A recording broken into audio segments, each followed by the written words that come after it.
Hola, bienvenido al canal. Si te resulta de utilidad este contenido, te agradezco que le des a like y te suscribas, ya que me ayuda mucho a seguir creando más vídeos.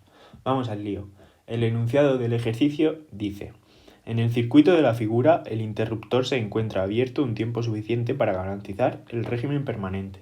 Si se cierra en el instante t igual a 0, se pide a. Calcular el valor de R para que la duración del régimen transitorio sea de 50 milisegundos. Y B. Para un valor de R igual a 2 ohmios, calcular y representar gráficamente la expresión de la intensidad en la bobina, para T mayor que 0. Vale, el primer apartado es muy sencillo. Tenemos un circuito de primer orden, porque solo encontramos una bobina durante el régimen transitorio.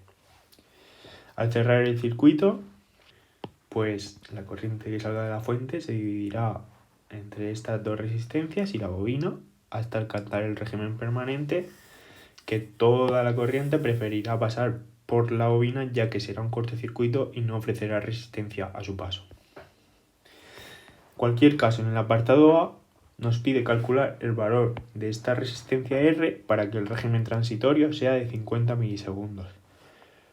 Pues la duración del régimen transitorio tiene que ver con la constante de tiempo, que en el caso de que haya una bobina se calcula con el valor de la inductancia de la bobina partido de la resistencia Thevenin. Vale.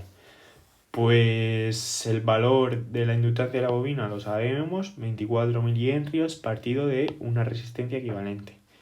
Y esto tiene que ser igual a 0,01. ¿Cómo sabemos que es igual a 0,01? Pues porque nos dice que el régimen transitorio tiene que durar 50 milisegundos y se considera que el régimen transitorio dura 5 por la constante de tiempo.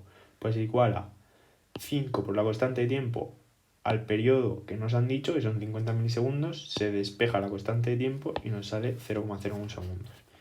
Y esto pues se incluye aquí. Entonces nos queda que despejar la resistencia equivalente. Despejamos, nos sale 2,4 ohmios. Y entonces ahora hay que calcular la resistencia R que nos pide. Vale, pues la resistencia Thevenin con respecto a la terminal de la bobina son las tres resistencias del circuito en paralelo.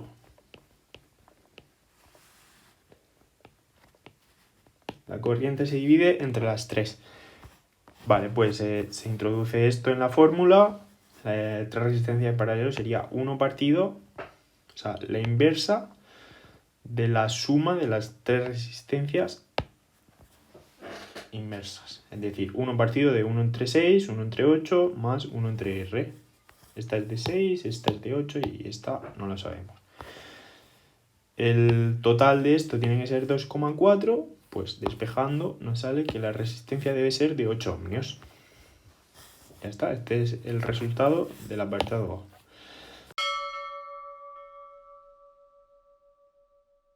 Pasamos al apartado B. El apartado B dice: para un valor de R igual a 2 ohmios, calcular y representar gráficamente la expresión de la intensidad en la bobina, para T mayor que 0. ¿Vale? Pues al ser un circuito de primer orden, la ecuación característica de la intensidad en la bobina tendrá esta forma, que será la intensidad cuando t tiene infinito más la diferencia entre la intensidad cuando t es igual a 0 menos cuando t tiene infinito, por e elevado a menos t partido de la constante de tiempo. Pues cuando t es menor que 0, la intensidad que circula por la bobina es 0. ¿Por qué? Porque el interruptor estará abierto y entonces en esta parte del circuito que está la bobina no hay ninguna fuente, por lo que no circulará ninguna intensidad. Vale.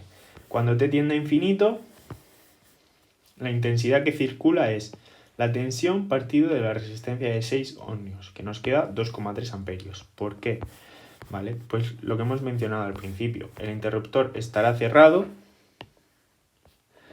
Entonces, la intensidad vendrá por aquí, caerá la tensión en la resistencia de 6 ohmios, no vendrá por la resistencia de 8, tampoco vendrá por la resistencia R, porque la bobina no ofrece resistencia, entonces la corriente preferirá pasar por un conductor que no ofrece resistencia. Toda la corriente pasará por la bobina. Entonces la única caída de tensión que se produce es en la resistencia de 6 ohmios. Si calculamos eso, nos quedan 2,3 amperios. Y la constante de tiempo en este caso, pues los 24 milihenrios partido de las 3 resistencias en paralelo, por lo que queda 0,019 segundos. Sustituyendo todo esto en la fórmula inicial, pues nos queda 2,3 más 0 menos 2,3 por e elevado a menos t partido de 19 milisegundos. Y operando un poco, pues 2,3 menos 2,3 por e elevado a menos 52,6 t. Y en unidades amperios. ¿Representamos esto gráficamente? Pues antes de que se cierre el interruptor, la intensidad por la bobina es 0. En t igual a 0 se cierra el interruptor y la intensidad empieza a aumentar hasta que se estabiliza en 2,33 amperios cuando t tiende a infinito. El régimen transitorio termina, o consideramos que termina, cuando el tiempo es igual a 5 veces la constante de tiempo. Gracias por ver mi vídeo, espero que te haya sido de ayuda este contenido. Para agradecer mi trabajo puedes darle a like y suscribirte al canal. Un saludo.